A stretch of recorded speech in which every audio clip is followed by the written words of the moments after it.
इसलिए अब मैं तुम्हें अति गुप्त से गुप्त और अति दिव्य से दिव्य कलाएं प्रदान करने जा रहा हूं। अब तक मैंने तुम्हें जो कलाएं सिखाई हैं, उनसे जीवन में विजय प्राप्त होती है। जीने की कलाएं तुम सीख चुके हो। अब मैं तुम्हें मरने की कला सिखाता हूं। मरने की कला? हां, मरने की कला। इस कला के द्वारा प्राणी सहज में ही मोक्ष प्राप्त कर सकता है। अर्थात ये मोक्ष प्राप्त करने की कला है? हां, मोक्ष प्राप्त करने की कला है और बड़ी सहज कला है। मोक्ष की प्राप्ति और सहज? हां, शास्त्रों के अनुसार मनुष्य जीवन का लक्ष्य इन 4 पदार्थों को प्राप्त करना है: धर्म, अर्थ, काम और मोक्ष।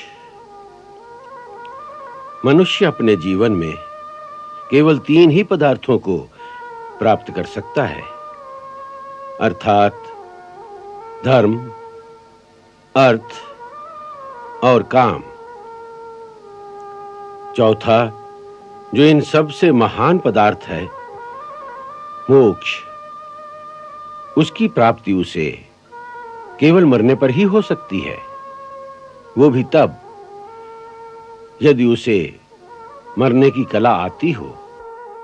गुरुदेव, इस गूढ़ रहस्य को तनिक विस्तार में बताने की कृपा करें।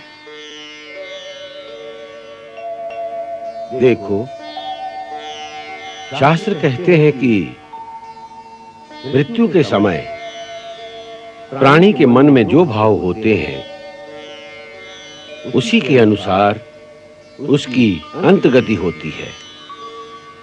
सो यदि मरने के समय प्राणी के मन में संपत्ति, घर-बार या सगे संबंधियों के साथ मोह ममता के भाव प्रबल होंगे, तो उन्हीं इच्छाओं के अनुसार नया जन्म होगा और इसी प्रकार जन्म जन्मांतर के चक्कर में घूमता रह जाता है। और यदि मरने के समय प्राणी संसार की सारी माया ममता को भूलकर केवल श्री हरि के चरणों में मन को स्थिर करके प्राणों का त्याग करे, तो उसी क्षण उसे मोक्ष की प्राप्ति हो जाती है। यही वो मरने की कला है जिससे बड़ी आसानी से मोक्ष की प्राप्ति हो जाती है। गुरुदेव, आपने जिस कला को इतना सहज बताया, वो कला इतनी सहज नहीं।